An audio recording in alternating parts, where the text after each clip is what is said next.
Hello, everyone, and welcome to the second webinar of the Engaged Community Series, a powerful collaboration between SAAPRI, the South Asian American Policy and Research Institute, and SAJCO, the South Asian American Justice Collaborative. I'm Sufyan Sohel. I'm a civil rights attorney and social impact consultant, and I have the honor of moderating today's conversation. For those who may be new to our partners' work, SAAPRI is a nonpartisan nonprofit organization founded in 2001. Through research rooted in community voices and partnerships grounded in purpose, SAAPRI drives policy change at every level, local, regional, and national. At its core, it's about ensuring South Asian Americans are not only seen in the data, but heard in the decision-making. SAJCO is a civil rights and legal services organization focused on uplifting the South Asian diaspora through direct legal support, civic engagement, and impact litigation. They're on the front lines, protecting rights, holding institutions accountable, and fighting for dignity in every language, accent, and identity that we carry.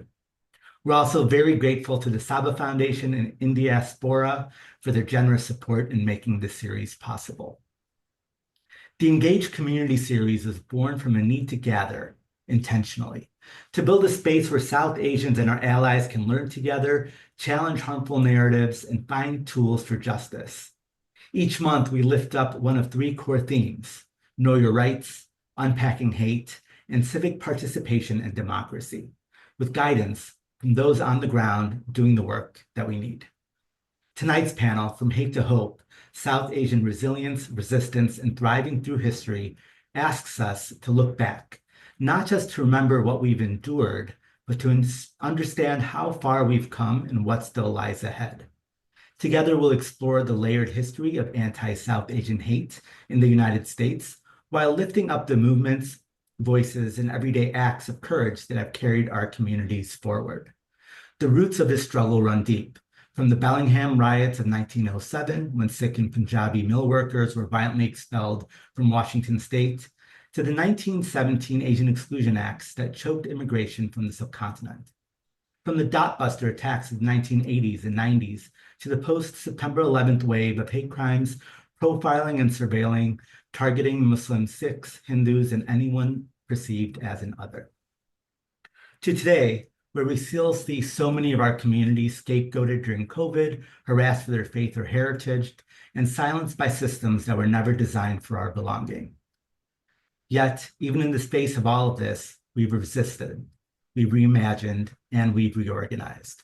And that's what we're here to uplift tonight. For a deeper dive, I encourage you to explore SAAPRI's 2024 report, Countering Prejudice, Hate Crimes, and Discrimination Against South Asian Americans, which is available at saapri.org. And before we begin, a quick note: today's session is being recorded and will be available afterward on SAAPRI and SAJCO's platforms and YouTube. I see a couple of questions in the chat. Feel free to drop your questions in the Q&A. Please use the Q&A for your questions and answers. We'll get to as many as we can during or after the discussion. And thank you for being here. And if you're comfortable, I invite you to take a breath with me. Think about a moment you felt both unseen and determined to rise anyway. That tension between harm and hope lives at the heart of our community story. And today, we honor both. I am so pleased to have with me today four remarkable leaders. I have Anne Kalayil, PhD, who is an Associate Vice President at Columbia College Chicago. Anirvan Chatterjee, he's a South Asian American activist and community-based historian from the San Francisco Bay Area. Manjusha Kulkarni, who is the Executive Director of AAPI Equity Alliance and co-founder of Stop AAPI Hate. And Amandeep Sidhu, who's a partner at Winston & Strawn, board member of the Sikh National Bar Association, and a co-founder of the Sikh Coalition. I just spoke for a lot. Thank you all for your patience. My first question for all of the panelists today is, our title is From Hate to Hope. When you hear those words, what does that journey mean to you personally or into your work? And Anirvan, I'll start with you. Hey, thanks for having me.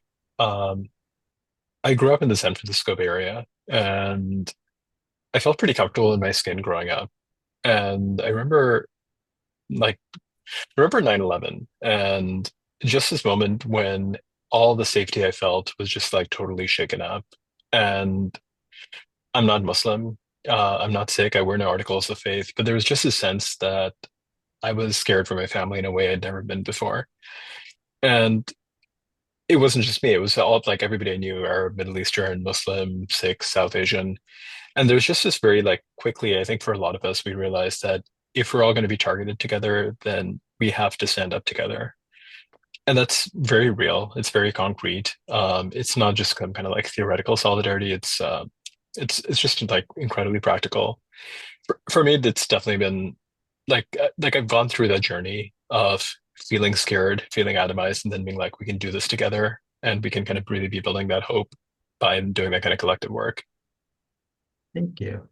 Anne? So my parents came here in 1956. So I and my father in 56, my mother in 59. And so I grew up listening to the stories of, their sort of journey coming here and being, the experiences they had. They were not white, they were not black, and so they were, continuously othered. Fast forward when I was in eighth grade, we moved into Rogers Park, and it was a completely non-diverse neighborhood. I was the only South Asian in the entire grammar school. And my first day coming back, as I was coming back home, somebody pushed me and called me a damn Hindu and said I had to go back to where I came from. And I was born here, right? And so for me to experience that in a new neighborhood, I was completely shocked. And I think to me, that's been sort of a point of reference to the fact that, yes, I'm American, but I am a South Asian American, right? Or an Indian American, et cetera. And so that has always been a point of reference for me. And we all get that same question, where are you really from, right? And we've heard that all, so many times. But for me, the journey is to continue to make this country my home and a home for all of us, because I have nieces and nephews and great nieces and great nieces and nephews, and even just today, you hear about stories where even these children who are like, who have born here, their parents have been born here, yet they are still othered. And so for me, the journey has been to try to, this is why I co-founded SAAPRI, is to be able to do this work so that we can make sure that for generations that this is home to us. Thank you. Beautifully said. And I totally resonate with the where you really from question. I feel all of us have been asked that and throughout our lives and stories. Manjusha. Thanks for that question, and it's really an honor to be with this amazing panel.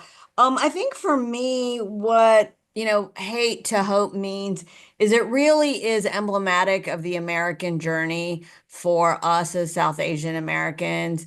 I came with my parents in the post 1965 wave in 1971. Sadly, in 1980, when my mom applied for a position with a local family practice group in Montgomery, Alabama, the panel of white male physicians had simply one question for her, which was, why do you foreigners come here and take all of our jobs?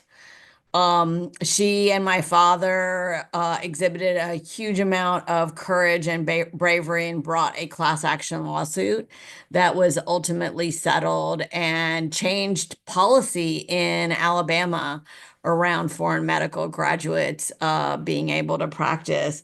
And so I think of that, and I think of the hope that they had in raising three kids in this country. And I also think about us collectively. When we look at the Asiatic Barred Zone Act of 1917, it came out of hate against specifically our communities. We were called the Hindu, beware the Hindu hordes and the dusky peril. But then within, 50 years later, there was the Immigration Act of 1965, which changed America, I think for the good by for the first time, again, allowing so many of us to enter the US and live our lives and thrive. So really it is, again, to me, the journey for us in America as South Asian Americans. Thank you. Amandeep? Yeah, thanks so much, Sufyan, and thank you to Sajko for having this panel and inviting me to join. So, I grew up in Richmond, Virginia, which, as folks likely know, was the capital of the Confederacy. So, when my parents, on their journey, left Punjab, went to England, faced a tremendous amount of discrimination there before coming to the U.S. and decided to settle in Virginia. Two things. One, they didn't want me and my two younger brothers to face some of those challenges that they faced and felt like they needed at least for us to assimilate. So when they first came to this country, my mom and dad both cut their hair and felt like they needed to integrate. As soon as they moved to Richmond, though, they both restored their identity as Sikhs. But because they had made that decision, they left it up to me and my brothers to make that decision on our own, which was kind of a risky thing to do for Sikh parents. And my hair was cut. I shaved. I had my hair cut through middle school. I kept my hair my freshman year in high school in ninth grade.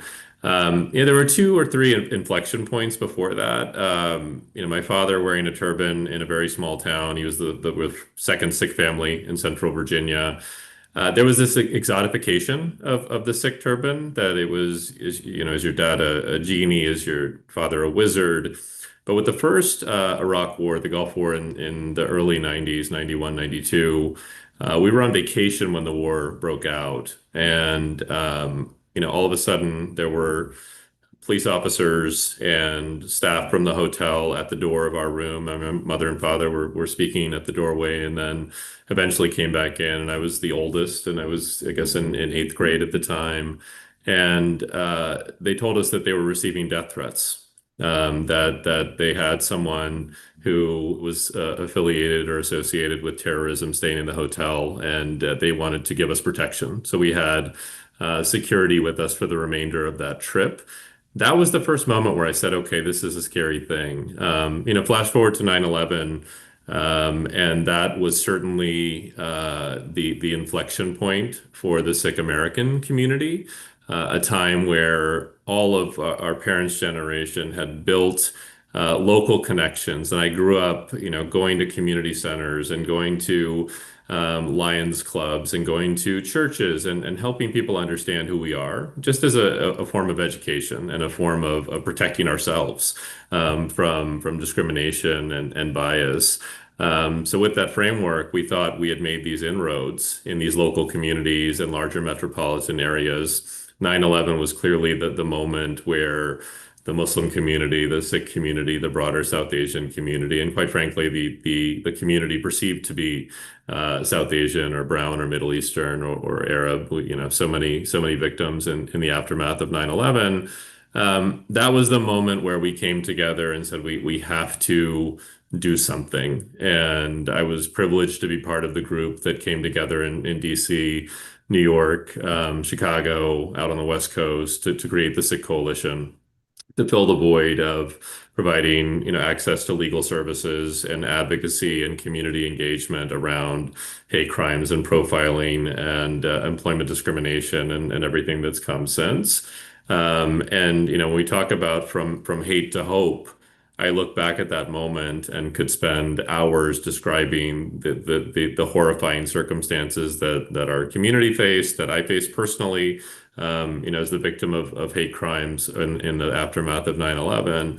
But what came out of that was not only the organization of the Sikh community that is now very robust, but I think the breaking down of some of the barriers that existed in the South Asian community between our various, whether it's religious or regional, in the diaspora, the baggage that our parents' generation brought with us to the U.S., I think those barriers broke down. So, we're talking about the dot busters, earlier on in one of the comments, and thinking about the affinity and the allyship that's been built.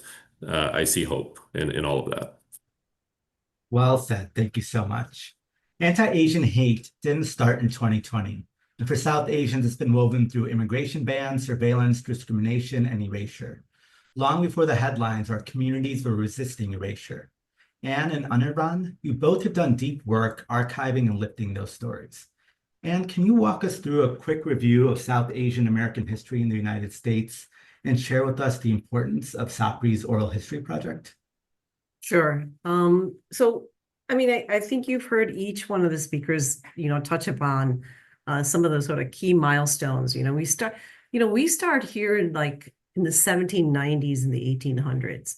And you have sort of, isolated South Asian individuals who actually came here because, they were, there's a connection between the United States and British, right? British India at that time, right? And so there were people who came on the ships to end up, in American ports. And Vivek Bald has written a book on the Bengali Harlems, which kind of gives you a deeper history into how these individuals ended up, in forming what's known as a Bengali Harlem. You go into 1880s and the 1900s, and I think Amandeep talked about the Punjabi Sikhs immigrating to the West Coast, and especially in California, working in agriculture and the lumber as well as in the railroads. Many of them settled in the Central Valley. But then you start talking about the early 20th century, you have the forming of the Ghadar Party in 1913 in San Francisco, where, you have some significant organizing against British rule in India, right? And I think, Manjusha talked about the Asiatic Bar Zone Act, known as the 1917 Immigration Act, right? Which restricted immigration, Asian immigration, including, South Asians into the United States. Many of you have heard about the 1923 United States versus Bhagat Singh Thind, the Supreme Court that ruled that Indians are not eligible for a U.S. citizenship because they are not, quote, white. And, finally, the Luce-Seller Act in 1946, which allowed for the first time a small quota of Indians, right? Because 100 per year to immigrate to the United States and to be able to be naturalized. Now, just to remember, in that quota of 100, there isn't students are allowed to come, right? Student visas don't fall into that quota. And so I want to touch upon what's really important, and that is the 1964 Civil Rights Act, which led to the 1965 Immigration Act. This is what opened up immigration to allow us, into more South Asians into this country, not for the first time by your nationality, but by your skills, by family, et cetera. There's 7 preferences.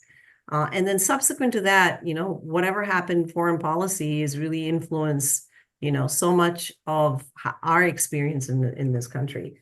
Now, one of the things that we did in SAAPRI was we looked at a group of South Asians who were in Illinois between 1945 and 65. That's the beginning, obviously, of World War II, and then before the 1965 Immigration Act.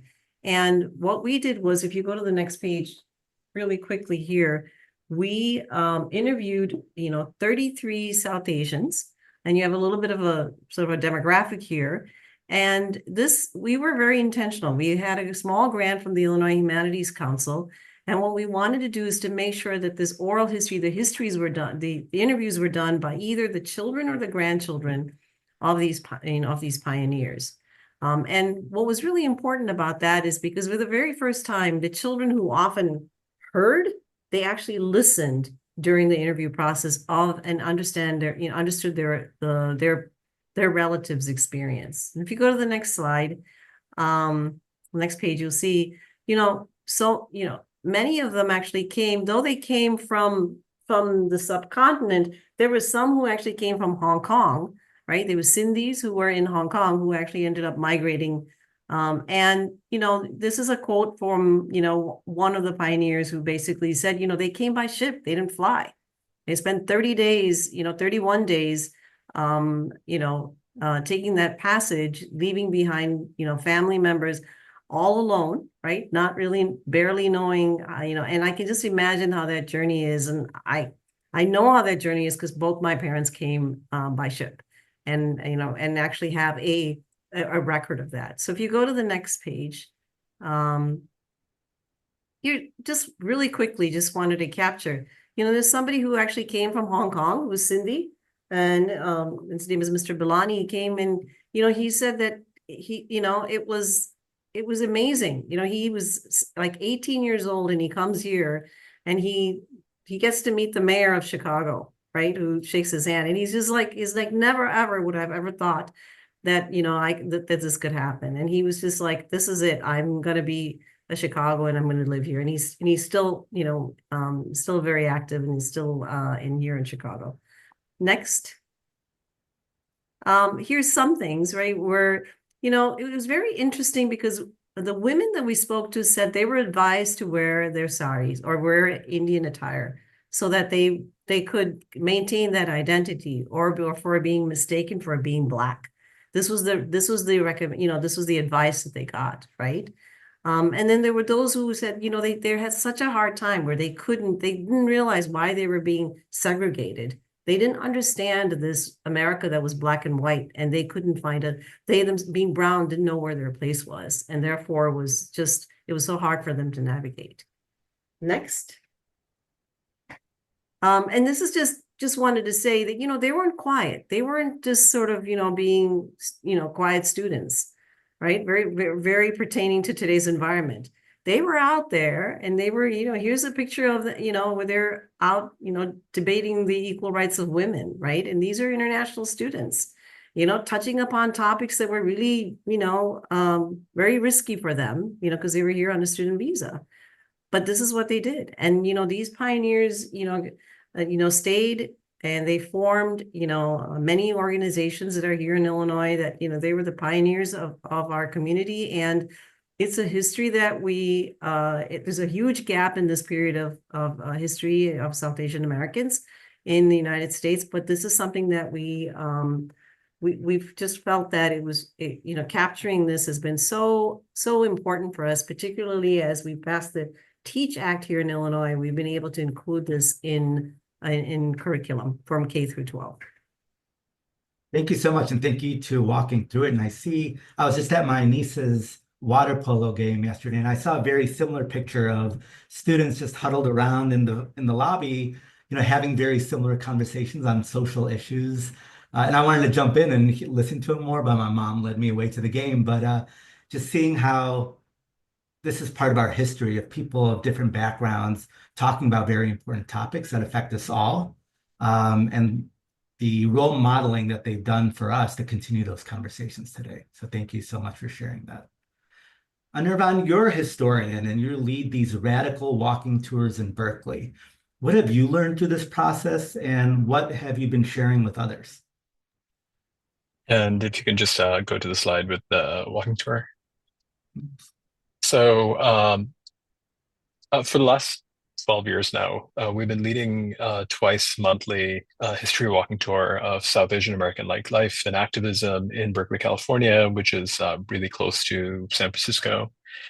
And it's a 3-hour tour. And what we do over the course of those 3 hours is we visit some of the original sites connected to about 120 years of South Asian resistance and organizing in the city, anti-colonial, queer, feminist, labor.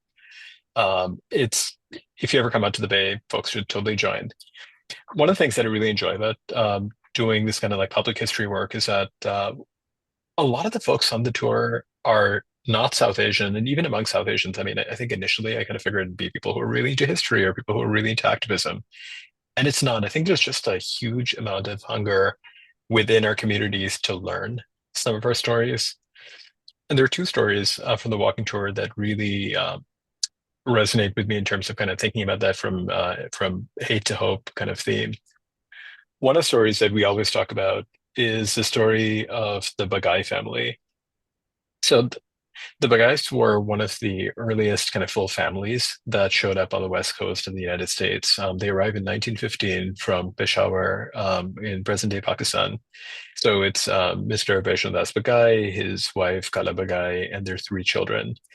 And they take the ship, they get off the ship in San Francisco.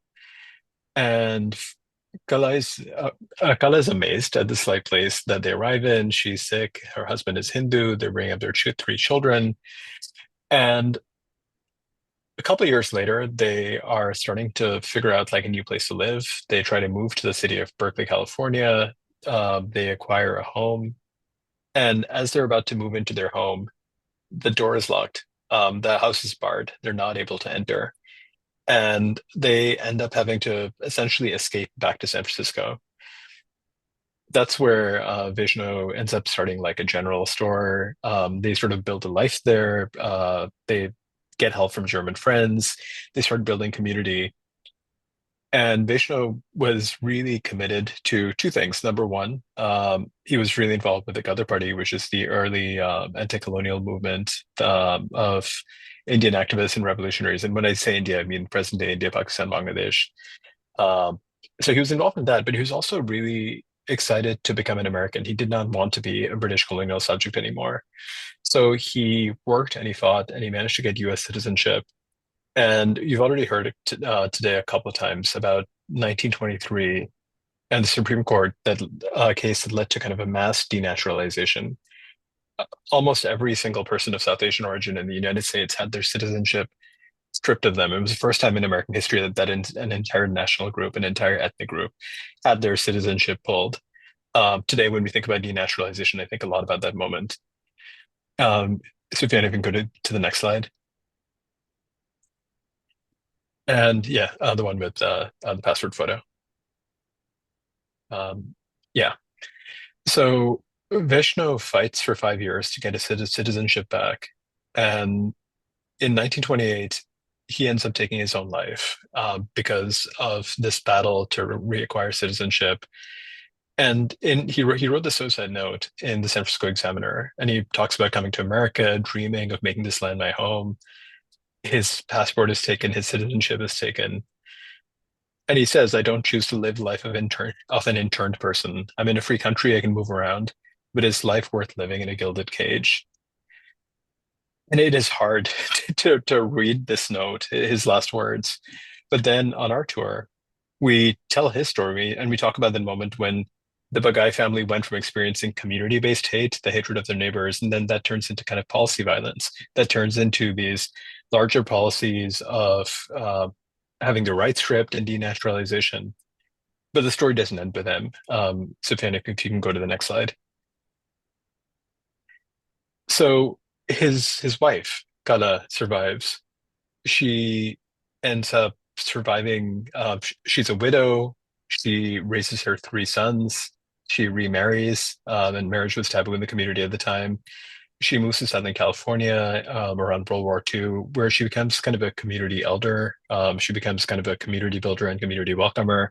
New immigrants get off ships and later airplanes, and they go and hang out with Kalabagai and her family. She lived until 1982, when she was about 90 years old.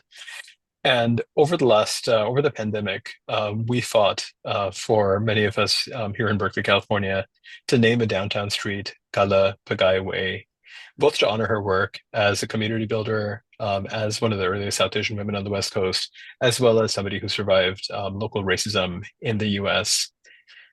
And it took the organizing work by almost 300 people, but it's there now. And if you ever come visit Berkeley, California, and you're in the heart of downtown, you can look up, and in Kalabagai Way is just a street in the heart of the city. I think about the Bagais a lot because they're a family that experienced all of it. They experienced community-based hate. They experienced the worst possible kind of hate metastasizing into these like federal policies that like hampered them. It led to heartbreak for Kala watching her husband take his own life. And yet she continued, and yet she persevered, and yet she started working with other American women and South Asian women. They would do like fundraisers for post-partition refugees in 1947, 1948, and she continued to sort of live her whole life. And when I think about the Bagai family, I see very much kind of that theme of like from hate to hope. Like they've been through all of it and they continue to survive. And I'm going to stop there. Thank you so much. That was so helpful. And I'm really resonating both with her story as well as, let me go back to this previous slide, his of, but now they come to me and say I'm no longer an American citizen. This feeling of not belonging, not being welcome in a country that we choose to make our home, or belonging to, that we feel like we belong to, and how that's resonating a lot with a lot of communities I talk to on a daily basis, even today, so many years later, of that energy that's out there. I'm gonna pivot slightly to Amandeep and Manju. Both of you have built institutions. Amandeep, you've built the Sikh Coalition, the Sikh National Bar. Manju, you've done Stop AAPI Hate, and you both have done so much magic in so many other areas. You're reshaping legal and advocacy landscapes. What inspired you to build something new rather than working within existing frameworks? And I'll start with you, Amandeep, because you started touching about it a little bit when you talked about creating the Sikh Coalition. Absolutely. No, thank you for the question. So, I think that this panel certainly, and the audience, familiar with sort of that overwhelming feeling that we all had on 9/11. I was a couple of years out of college, working in Washington, D.C. I worked for a federal contractor that had an office in Old Town Alexandria. And if you know the D.C. geography, right on the other side of the Pentagon, I lived in courthouse in Arlington. So I drove past the Pentagon every day. And as I was driving in that day, I had the radio on, and the first tower had been hit. By the time I got to my office and came upstairs, everyone was glued around the TV. The second tower had been hit. Within a few minutes, we saw black smoke coming up from the Pentagon before it was being reported that the Pentagon had been hit. And those who lived through that moment, phone lines went down. We did have cell phones. They weren't smart, but they worked. They weren't working that day. Landlines were down. The only way to communicate was via email. And this is pre-social media, so one of the ways that we were communicating as a community was through Yahoo groups and chats. And so I was sending emails to my family and my friends. I had friends that were in the World Trade Center, one of whom died in the towers collapse. That kind of moment of experiencing that pain and tragedy and fear as an American, right? Leaving aside my identity as a Sikh or a South Asian, it was just this overwhelming feeling of being attacked as a country, as a nation, as Americans. I was not so naive to not realize that this was going to be bad. And it only took me driving home that day as I literally rounded around the roads that were still at that time, open. A person drove me off the side of the road, honking his horn, yelling epithets, and I pulled over on the side, and he kept driving, it wasn't something that I hadn't experienced before, so it was nothing new in having heard that type of commentary in high school or college, with the occasional bigot that I'd run into, and I'd feel compelled to try to educate them in that moment about who I am and why I have this identity. So that, I came home, I came to my apartment, and I turned on the news and I started crying. And I just felt the weight of 9/11. And I know that so many people around the country were feeling that. And the next day we said, okay, we have to do something because there was no infrastructure like an anti-defamation league, or an NAACP legal defense fund. We did not have a national presence in the Sikh community, and those loosely organized groups of professionals in the New York metropolitan area, in the West Coast, around the DC area, and around the country. We were connected by the fabric of the Sikh community, that we had been involved in Sikh youth camps. We had gone to the occasional conference together. We were friends. We were allies. We were mentors. We were supporters. I drew inspiration from so many of those people when I decided to keep my hair and maintain my identity. And we all kind of had the same idea that we had to do something. And thinking about what needed to be done differently, and we looked to our parents' generation. They had done a really good job of integrating locally and engaging with local communities, they hadn't been able to penetrate having a national presence. At the time, there was a Sikh Media Watch and Resource Task Force, SMART, now SALDEF, Sikh American Legal Defense and Education Fund. At the time, SMART was the advocacy the organization focused on media representations in the Sikh community, but wasn't addressing that existential threat. So we created a database on September 12th, 2001, to start cataloging hate crimes and employment discrimination and other instances of profiling by law enforcement. And it was that afternoon that on the Yahoo groups we heard that a Sikh gentleman was going to a Gurdwara in Jackson Heights in Queens and was attacked with a spiked baseball bat and survived, but was beaten brutally. And it only took a week before the first murder after 9/11 was Balbir Singh Sodhi in Arizona, in Mesa. And so we knew that we had to radically transform that infrastructure. And that's how the Sikh Coalition was born, and quite literally a coalition of all of those loosely organized groups and individuals coming together and saying we need to have commonality around those disciplines of legal services, community engagement, and education, and media depictions, and all of those pieces. And using my background as a consultant, we did an offsite, and we had a whiteboard, and we had everything we thought was possible to do once we had a moment to breathe, 6 months after 9/11. And we mapped out what would ultimately become the fully realized Sikh coalition, with a staff of almost 30 at this point, and a presence in all the major metropolitan areas in the country. And it is an institution. It's an institution that will survive me. It'll survive the founder group. And one other thing I'll say is that when we're thinking about what we did differently, in the Sikh faith, there's this absolute concept of equality, right? Equality between men and women, caste, color, creed. That concept is embedded in the Sikh faith, but was not reflected in our communities. And so having Sikh women leading was very much a part of that equation. And so the group that founded, the group that has led, it is not by accident that the last three executive directors have been women, or the legal directors have been female leaders in the Sikh community and beyond. That is very much by design, because they're not only the most effective and qualified, but we want to send a message that we're not going to put up with the bullshit that our parents' generation allowed to happen. And so we do that very deliberately. I love that. I love that intentionality behind it. And having worked closely with the Sikh Coalition in my Muslim civil rights advocacy, like it's just such a powerhouse of an organization, and just always an ally in the deepest trenches. So thank you for your leadership in that. Manju, how about you?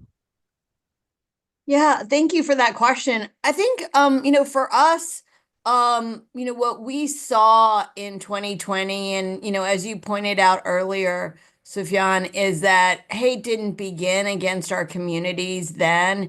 As Anne and Anirvan pointed out, we've seen many, many times in American history where our community has been hit.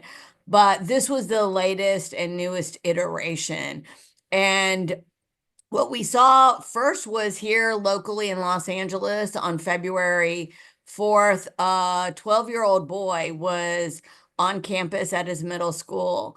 Another child approached him and said, "You're a COVID carrier, go back to China." And reflexively, he said, because his family's not from China, he said, "I'm not Chinese." And when he said that, the other boy punched him in the face and head 20 times. And so that was an immediate lesson to us that something was anew, that, we had seen different types of hate against our community, but that this was now related to the virus itself. But, excuse me, given that there was not a single confirmed case of COVID in Southern California, we saw that racism spread more virulently than even the virus itself. And so what we wanted to do first and foremost was to learn about it, learn from our community members exactly what was happening. And so within just a few short weeks of posting our website, it really started with a Google form. We got several hundred incident reports from all across the country. And this was without any media attention. This was without any sort of professional marketing or outreach. And what I thought was so important about that is that every day folks were telling us their stories. They were letting us know about the hurt, the harm, the challenges they were experiencing. And, when we did a survey 6 months later to ask, what is the biggest threat to you and your families, they actually said anti-Asian hate. They did not say COVID-19. And this is before the vaccine. This is when, hundreds of thousands of people were dying across our country. And yet it was the racism that made people most nervous. They were literally carrying baseball bats in their cars. They were hiding their identity with sunglasses and hats. And so that was really why we wanted to do something different and also really raise the profile of this new phenomenon so that people would understand and not feel isolated. And in fact, that's what many people told us afterward, is that this helped them in their time of need. And the last thing I'll say is what we've tried to do, and I believe Anirvan mentioned this as well, is that the connection between individual hate acts, rhetoric, and policy, right? From the beginning, Stop AAPI Hate has done that. Even when a lot of academics said that's not the way to look at it, that policy is somehow different, candidates' rhetoric is somehow different. And yet we see today exactly how hate fuels the rhetoric against immigrants, the policies that are leading to people being sent to concentration camps. It is that same type of hate, and it's leveled not just against us as South Asians or individually within our communities, not just against Asian Americans, but really all of us as people of color. Thank you so much for sharing that. You both also faced resistance. Could you tell me, Manju, what's been a powerful win and where you may have hit a wall? Sure. We have had a number of great wins. I think early on, when President Biden, just I believe a day or so after his inauguration, he issued an executive order about anti-Asian hate and about ways to take action, how to view our communities, how to implement policies that recognize the harm that we faced. And so that was, I think, so gratifying because at the highest stage of government, we were being recognized and our problems were being identified and addressed, really. I would say the second thing is seeing people in the streets.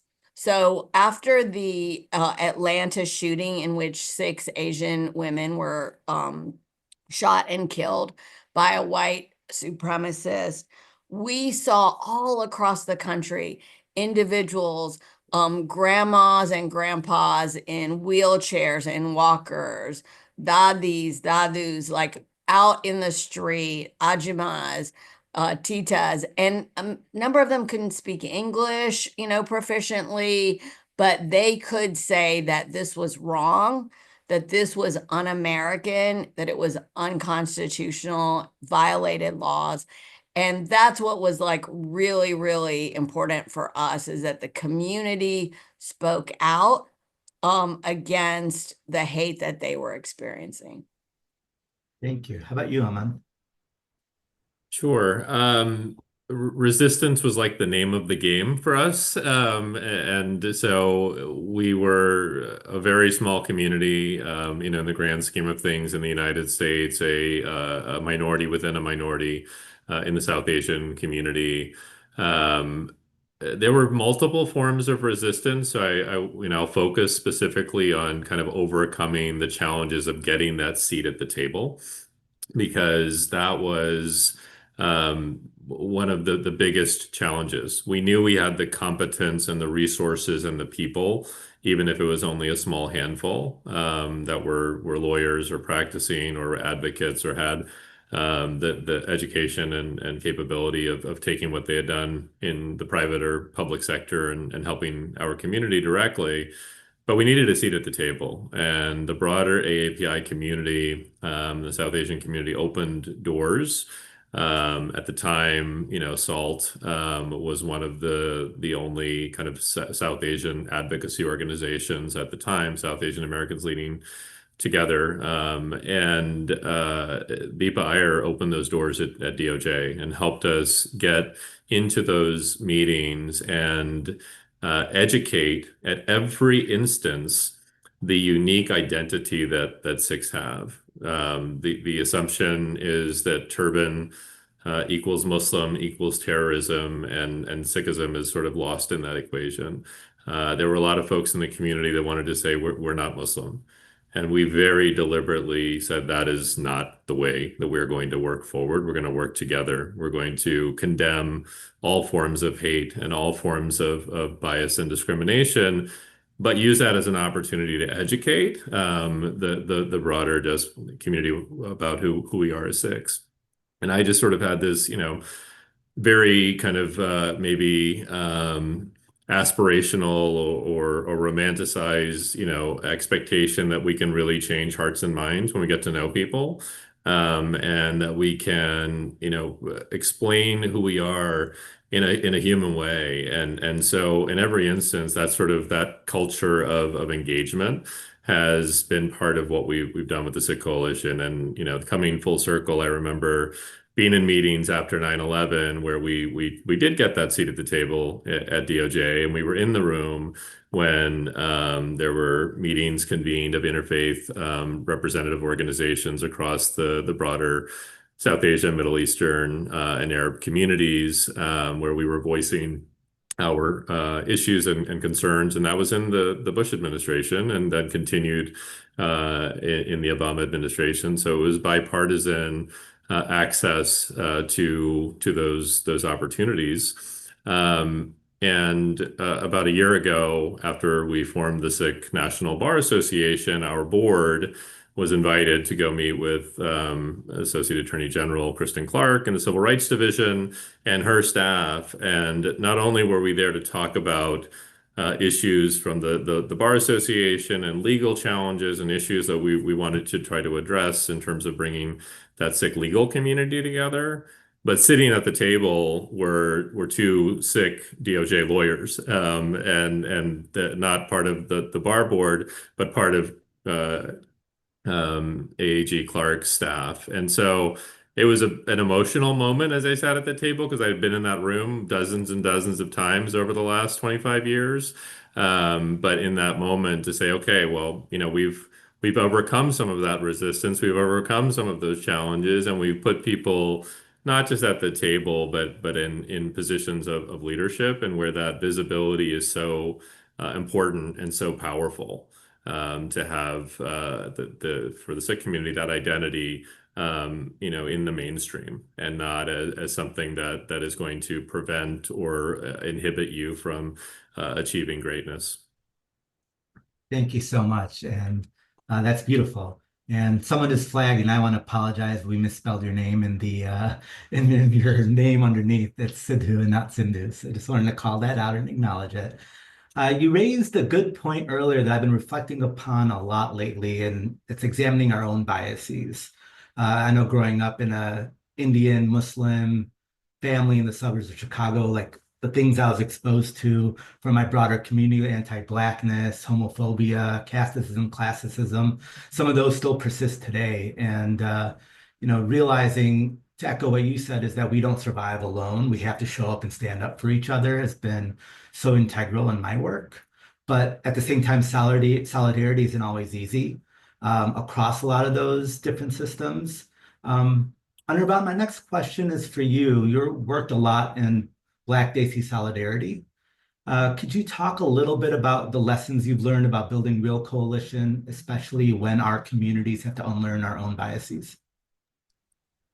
Yeah, I'm thinking a lot about the moments after the very first Black Lives Matter uprisings in the mid 2010s, and then the second kind of wave of Black Lives Matter uprisings in the 2020 onwards. And in both situations, there were so many folks in South Asian communities who are trying to grapple with the situation, figure out what it looks like to be engaged in solidarity with Black folks and with Black-led movements, when a lot of people just felt very like uncomfortable, didn't really like understand like the context in which they lived in. And the thing that for me as a history person that was really helpful is just being able to kind of walk people through the different ways that folks have done this before. We're not inventing any of this from scratch. Uh, and I know you mentioned the Black Bengalis, for example, and there's histories of men from present-day Bangladesh and West Bengal, Bengali Muslims who came to the U.S. Between the 1880s and the second wave in the 1920s, married into Black, Puerto Rican, and Creole families. And just the idea that like when our people were new to this country, African America took us in, and just learning that, like really grappling with that, it makes me emotional. I think it makes a lot of people emotional to know that we have people who stood up for us. I think about the role of all the Black activists that stood with us during our freedom movements, for example. Folks like the Black gay activist Barry Rustin, for example, who would do things like do sit-down protests at the British Embassy in the 1940s, demanding that India gain freedom from colonialism. I think about folks like Langston Hughes, who would write about like attacks on um, then Indian freedom fighters like Nehru, in the same time that he talked about like police brutality in a US context. And on the flip side, I think about folks like Rustin and the Thurmans and others who went to South Asia and brought back a lot of tactics. We have these histories of the ways that our communities have like stood for each other. But the one story that like always sticks with me is 1964. There are two professors in Jackson, Mississippi, Amit Kizilbash from Pakistan and I believe Shabitri Chattopadhyay from India. And they're both teaching at Tougaloo College, which is a historically Black college. And this is in the middle of the freedom movement, the Black Civil Rights movement. And Black students, like their Black students are doing really critical work. And so where do these South Asians sit in terms of like grappling with questions of solidarity? Which side do you stand on? And this like Pakistani man and this Indian Hindu woman, they know where their allegiances are and they're trying to figure it out. And they found ways of using their kind of in between brown, not quite Black, not quite white identity to, for example, buy movie tickets from white movie theaters because they could do that, their Black students couldn't, and pass those movie tickets on to their Black students who would then be able to kind of go to the movie theater and be like, look, I got a ticket. And I think about like just these very like small concrete actions, and they paid the price. Hamid Kizilbash, for example, I believe he was attacked by the Klan or by white racists at some point in time, dragged out of his car in the middle of the night when he was driving, and they spared him when they realized that he was a foreigner. Again, that thing of like where you're targeted, but then you're also sometimes that also leads to a certain kind of safety. And when I talk to young people and tell these stories where not only have Black folks stood up for us, but there have been like very concrete examples where we have stood up for Black folks, I think learning those stories are kind of a really helpful additive to knowing all the ways that we know our community is racist, we know our community is anti-Black, but really being able to learn as much as possible and grapple with it, for me, I find that incredibly helpful. Thank you so much for sharing that.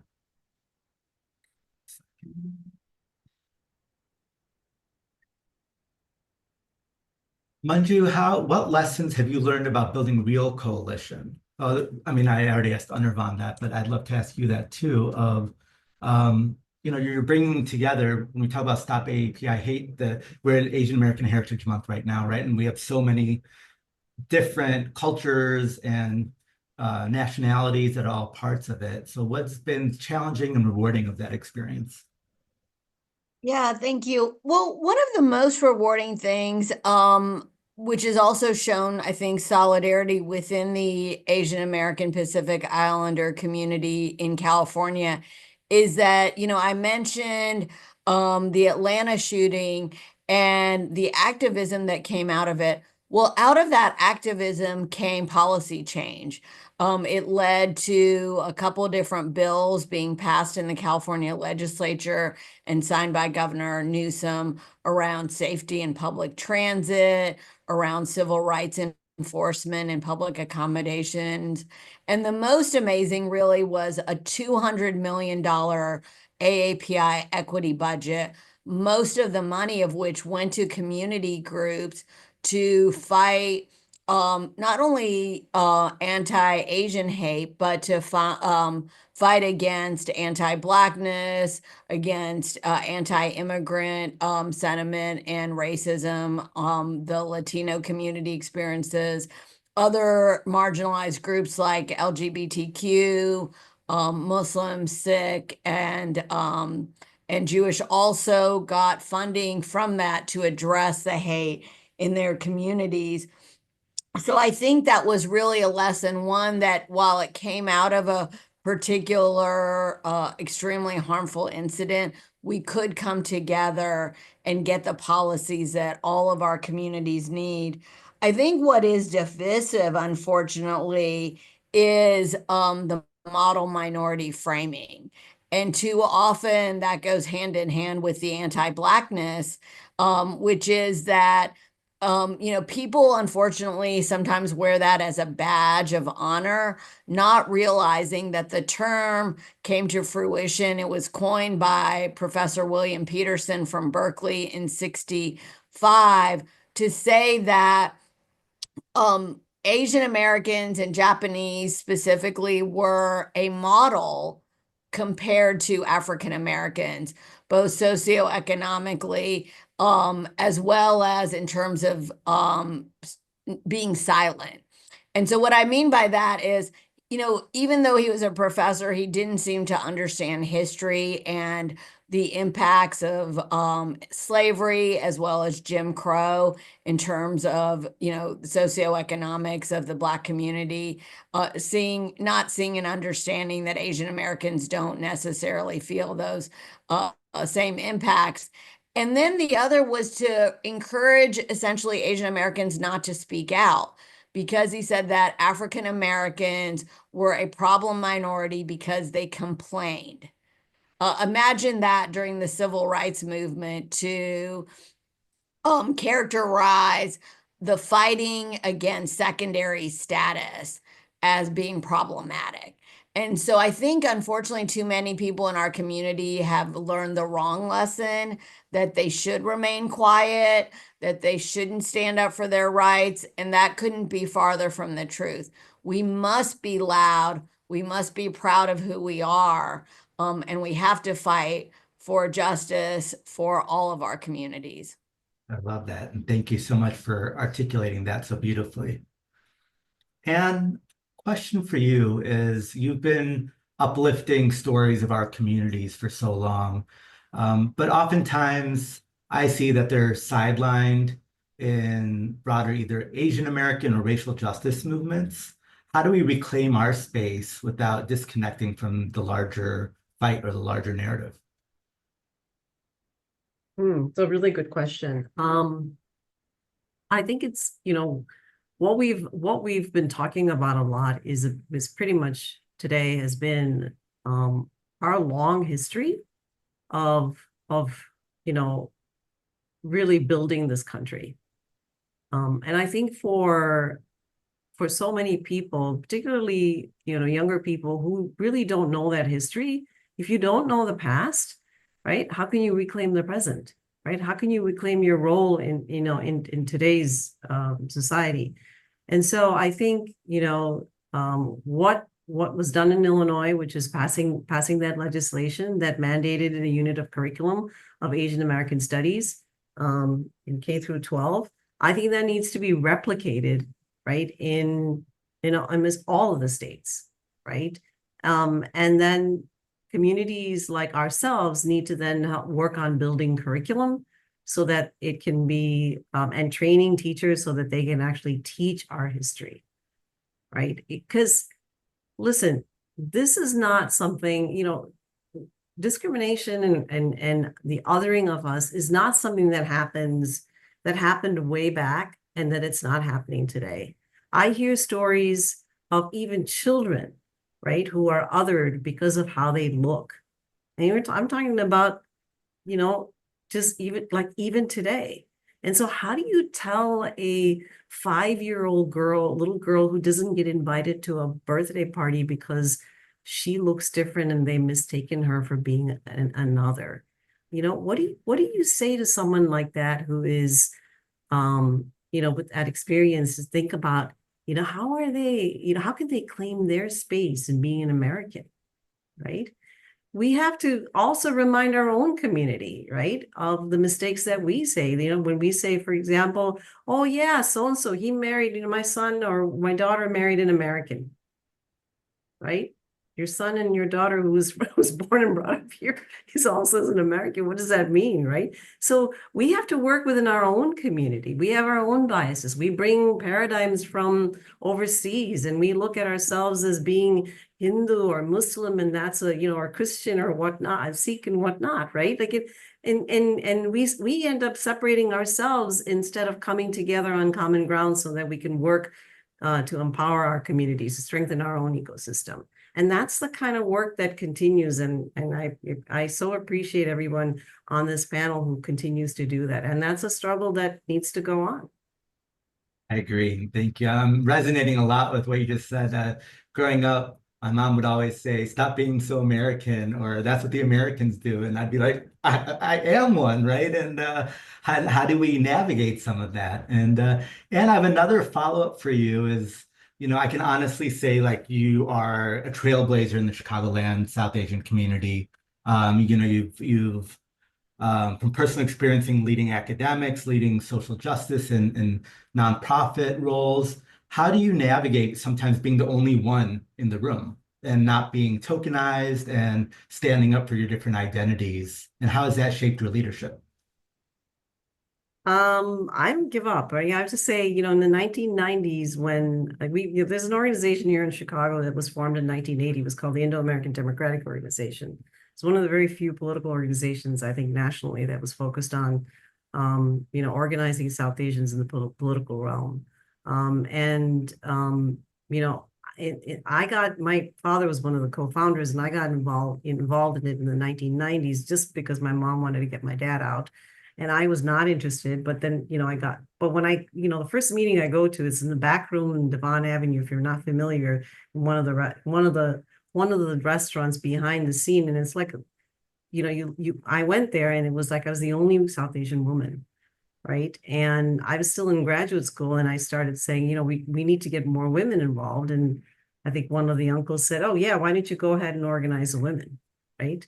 And then, and so I realized that I needed to bridge the first generation with the younger generation to be able to move forward the agenda of organizing our community and getting them out to vote and et cetera.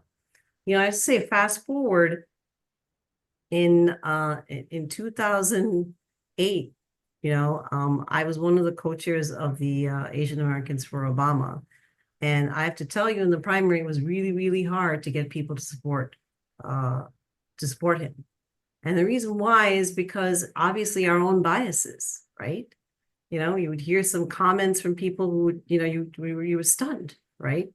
How could you, and then there was this, disbelief of the fact that a Black man would sit in the White House, right? And so, you persevere and you find common ground and you talk to people and tell them, you just have to be persistent.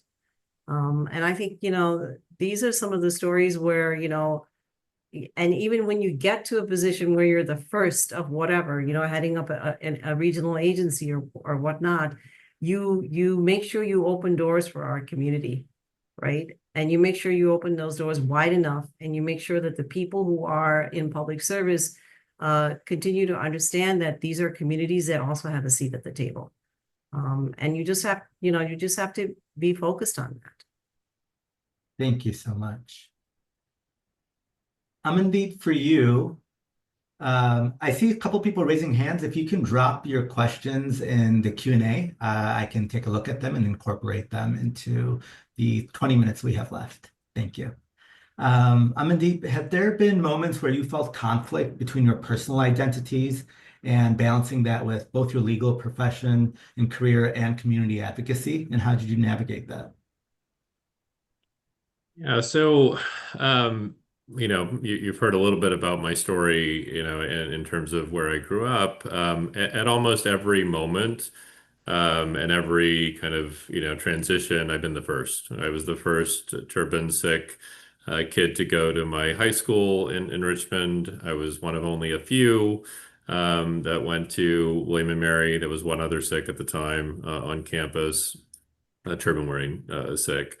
When I went into the professional world, I went into a consulting firm. I was the only turban Sikh in that entire institution. And then the 9/11 stuff happened, right? And so I had a tremendous amount of pride and ownership of my identity, in particular because I made the deliberate and personal choice to keep my hair, and wasn't something that I had, kind of done as reflexively or because my parents had asked me to or made me. And so, for me, that was sort of born out of the discrimination and bias and othering that I saw my cousins and my friends and others who were wearing turbans experience, and my father for that matter, that I didn't want them to go through that alone. That I was an average American kid who played basketball and was in the school play and played Abraham Lincoln, and I was as American as the next person, but I came from a community that had this rich and unique culture that was different. And again, I said it's kind of hokey, but like the changing hearts and minds, like I really believe that if I have the opportunity to sit down and have a conversation with someone, you can sort of, eradicate those barriers and start to, let down some of that curiosity in the most favorable terms, and hate and bigotry and bias and violence on the other end of the spectrum. That's a sliding scale, and I've been on the wrong side of trying to educate that scale and catch people on the right side of that scale. When I went to law school, it was right after 9/11, it was a year later. I was all fired up and I was ready to get trained as an advocate and come back into that work. And so, first Sikh at my law school, did a clerkship, first turban Sikh that had ever clerked on the Court of Appeals of Virginia. When I looked for a law firm, and that decision was also an inflection point because I didn't know anything. I mean, the Sikh National Bar, it was born out of the fact that when we were going to law school 25, 30 years ago, there were few, like, on one or two hands, you could count the number of Sikh lawyers that you knew. So I had no idea what I was doing. There were very few people that had gone to big law firms. My natural kind of inclination was to go right back into the civil rights advocacy, social justice space. But it was getting advice that on the front end, maybe there's value in going to a law firm to have that experience and then move on. And I went to a firm that really embraced diversity at a time when that conversation was just starting. And obviously we're in a weird place now with DEI. But I went there knowing that it was an environment where I was very different and I was the first Sikh, but there was an openness amongst the partnership and amongst the firm where I never once felt like I was compromising or had to compromise my identity. There was never once that someone said, "We're not going to take you as an associate to go meet a client because of your identity, or I wouldn't be arguing a motion in court or doing the things. And when I made partner in 2013, I was the first turbaned Sikh partner at an AmLaw 100 firm in U.S. history, right? So it was a glass ceiling that I wanted to break so that those that were coming up behind me could say, I'm gonna push past that discomfort. I'm gonna move past whatever I'm feeling and do the thing. And I felt like I needed to do the thing. And the reason I was able to balance being at a big corporate law firm and that social justice origin story was that I brought the Sikh Coalition on as a pro bono client. And as I was able to integrate that pro bono into the work that I was doing, and the work we were doing for the Sikh Coalition was very high profile with religious discrimination in the US military. And so not by design, but very much by, happenstance, I was able to educate through osmosis almost that, when the firm is on the front page of the world, the New York Times or the Washington Post because of a case that I'm leading, and the firm is named and recognized and appreciated and celebrated, it forced people to become educated about what it meant to be a Sikh, and to understand the Sikh identity. And hopefully that's something that can be replicated, by others as they're navigating those thorny waters. Thank you. And please, if you still have a picture of you as Abraham Lincoln, do share it with all of us. I think we'd all love to see you as that. Anirvan, thank you so much for answering a couple of the questions in the Q&A about some of the historical perspectives. The question for you I have is, what can we learn from some of our past solidarity efforts and maybe some of our current ones that resist flattening our identities? Yeah, I think there's something really powerful in grounding in our own identities to know exactly who we are to the best that we're able. For me, as an Indian American, somebody of Hindu heritage, somebody who grew up middle to upper class, I have access to certain spaces that other folks in our community don't. And there's something really powerful about being able to know what that is, to be able to speak my own language, to be able to just kind of have a certain kind of comfort and not throw my community out because I need for whatever reason. Right now, I think I'm thinking a lot about all the moments when we have faced attacks, whether that's mass denaturalization in 1923 or attacks on Muslims, Sikhs, and others after 9/11. And right now, we're living in one of those times again. And for a lot of us, South Asian America can be a home, can be a cultural home, can be a political home, a place where we can really be thinking about solidarity both within and outside. And for me, right now, I'm thinking about a lot of South Asians who are impacted by Trump's policies. I'm thinking about Bhutanese, Nepali-speaking Bhutanese Americans. There are 60 plus folks right now who have been detained, in many cases deported to Nepal or Bhutan, some being pushed back into camps in Nepal. It's a terrible situation, and there are groups like Asian Refugees United doing really critical work. I'm thinking about international students, many of whom are from India and elsewhere, who are being targeted, in some cases getting pushed out of the country, getting thrown out of their programs. As well as kind of general Islamophobia that always kind of kicks up in moments like this. And when we look at a situation like this, whether or not you yourself are a Palestine activist or you yourself are an international student or a Nepali-speaking Bhutanese refugee, there's something about that South Asian American frame that makes it a little bit easier to approach this. There are a million things that we could be doing, but sometimes South Asian American frame, it definitely helps in kind of making sense of that. So I'm thinking, Manju, of what you were saying earlier about being South Asian in Pan-Asian spaces, and sometimes maybe the frame is too big and sometimes it's a little too small and it's complicated. But I really feel like the work that Sajko and SAAPRI and others are doing to just make a frame that's around the right size, it's powerful, and I hope we can kind of work through this. Thank you so much. Manju, what practices help you sustain your work, spiritually, emotionally, practically, especially when the weight of the hate around us may feel overwhelming? Yeah, thank you. I think a little bit about what our time is right now and what we're going through. Anirvan mentioned the assaults on free speech. Amandeep mentioned what's happening in terms of DEI. And I think what's important for us to remember and right now is that when they attack DEI, it's not simply about having a Diwali celebration at our office or celebrating Lunar New Year or talking about, the impacts of 9/11. When we think of what DEI means and the opposites of those things, right? We have to be aware of the fact the opposite of diversity is segregation, right? That the opposite of equity is a monopoly for white males, something that my mother herself faced only a few decades ago. The opposite of inclusion is exclusion. And my own deed to my house in Los Angeles says that it cannot be owned by a non-white because the original house was built in 1950s when there was redlining.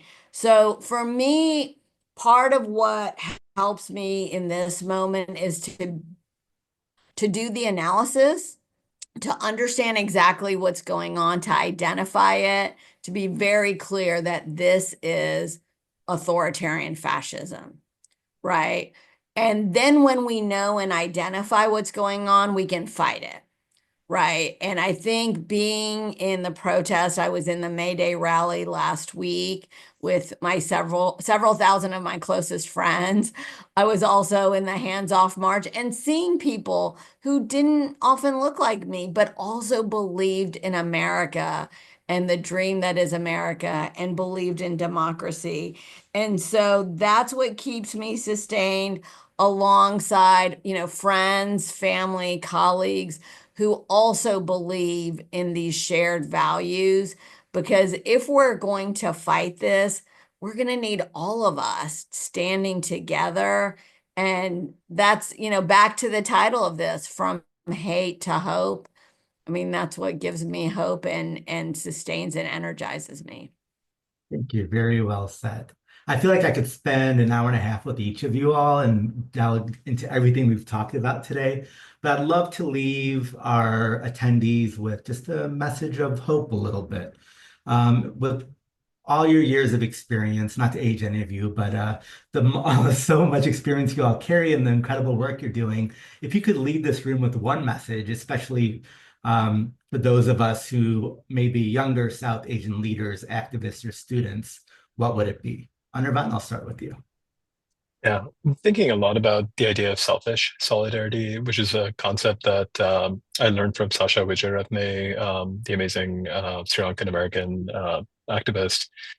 And just the idea that, like, in 1982, when racists had anti-Japanese sentiment, they killed somebody named Vincent Chin, who was Chinese. I think about 1979 during the Iran hostage crisis, when anti-Iranian sentiment overflowed to so many other non-Iranians. I'm thinking about Amandeep, you're talking about Balbir Singh Sodhi after 2001, a Sikh man who was really caught up in a moment of like anti-Muslim hate, the 1987 Dotbusters attacks, when there were attacks on folks who were kind of perceived as like, wearing a dot, i.e. a bindi. But the person who was first victim of that was Navroz Modi, a Parsi person. And I think about like all those moments when they come for all of us and they can't tell the difference. And it is on us. If they're going to target us together, we're going to stand up together. And it's something that is a moral thing to do. It's a good thing to do, but it's really the only way we're going to keep our families and children safe. So for me, selfish solidarity is absolutely kind of the best way to kind of go at this. Thank you so much. Anne? I think about our ecosystem, right? The South Asian American ecosystem. And I think that in order for that ecosystem to be strong, we have to have good infrastructure. And I see the organizations that are, represented here as the infrastructure for, to that ecosystem. And I think what I would want to say is perhaps it's, Amandeep mentioned SALT, right? SALT as an organization was the only national organization we had, and it folded, right? And, today as we sit, there are many such organizations who are like trying, looking to survive. And I think my plea to the community, and particularly to the younger, South Asian Americans, is to help strengthen this infrastructure, right? Stay engaged with the organizations that exist, that are doing this good work. We need you, right? We need everybody. And it's important that we reach across, the different identities within our own communities, and political spectrums and whatnot. And we all have common ground. This is a very scary time. I have never felt really scared to be a South Asian American as I feel today. And we all need to band together to be able to survive. And this is not, we've all read about the McCarthy era. This is perhaps even worse. Thank you. I hate to leave in a pessimistic note. But it's real, so I appreciate you sharing. Manju? Well, you had mentioned there are a lot of young folks potentially on this webinar. And so one thing I would just say is, I want you all to know you're just as smart, you're just as talented, you're probably than many of your colleagues, your fellow students, and others. Have confidence in yourself. You owe it to yourself, you owe it to our communities, to have that confidence and to go out and to share your talents with our communities, with the world.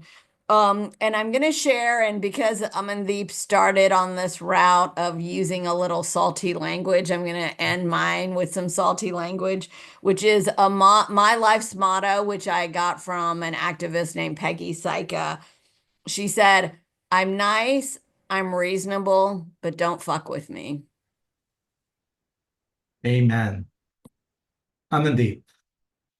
Yeah, I feel like we just should stop on that note. It's hard to top that, but I like it. I think that the message to take away is that change doesn't happen quickly, right? It takes a really long time to shift the narrative and put ourselves in a position where we don't have to do this work anymore, right? Like that's always the goal, is that in our lifetime or our children's lifetime, we won't have to have these types of advocacy organizations or these types of conversations. The reality is that we'll be doing this for a very long time, right? And these conversations will continue. And I firmly believe, in the sort of the old adage that the arc of the moral universe is long, but it bends towards justice. This is a really difficult time, and I share the sentiments of everyone, on the panel, that I don't think we've experienced anything like this before, certainly in our generation. And so finding your strength, and using that to have a voice, and finding a way to support your community, support locally, if you're not on the front lines of doing the work, support the organizations that are doing the work. There's soft diplomacy and simply existing with pride as a South Asian in your workplace or academic institutions, on the street. Hold your head high. And I'll share, I shared the raw emotion that I felt on 9/11, and the fear that was just palpable, right? And I remember, just story after story that our community was experiencing, and I myself experienced. And I see where we are now, and I see this change in that's happened over the last 2 decades and flipping towards, more understanding. And with the last couple of years of the rise of more, bias and hate, I feel that difference. I can see that with people's faces in certain, spaces, but I feel confident and protected by the fact that there's now an infrastructure, right? So now there are organizations that are in place that are there to protect me and protect our community. And so we have to, to the point about organizations that have sadly gone away, we can't let that happen in these next, 4 or 5 years or 8 years or however long we're in this troubling period of time. So, find your strength and use that. Thank you so much. Great last words. Not as good as Manju's, but close. And Anirvan and Manjusha, Amandeep, thank you so much for sharing your words with us, your wisdom with us, and all the incredible work that you all are doing. And excited to continue our conversations and continuing to show up in solidarity with each of you. Thank you to our attendees for joining us for tonight's conversation. We hope this is insightful and engaging webinar in our Engaged Community series. Before we wrap up, just a few quick notes. SAAPRI is conducting a live survey, dropping it in the chat. It's just to better understand the experiences of South Asian immigrants. Our voices are important. We'd really appreciate if you could take a few minutes to complete the survey. And the link is also available on SAAPRI's website. The next is we are going to be compiling notes from each panel and share them as a resource with all attendees. We see there's a number of questions we didn't quite get to, so we will try to answer those before we send out the takeaways as well. And here's a link for that as well. And then our next panel, as part of the Know Your Rights and Unpacking Hate Themes, is on June 12th at 5 p.m. Central, Intersecting Identities, Confronting Hate Against Queer South Asians. Let me drop that too.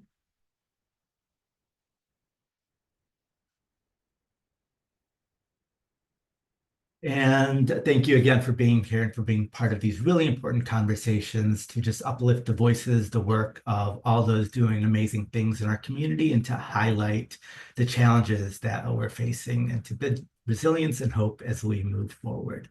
Thank you all so much to our guests. Thank you for those of you attending, and we'll see you soon.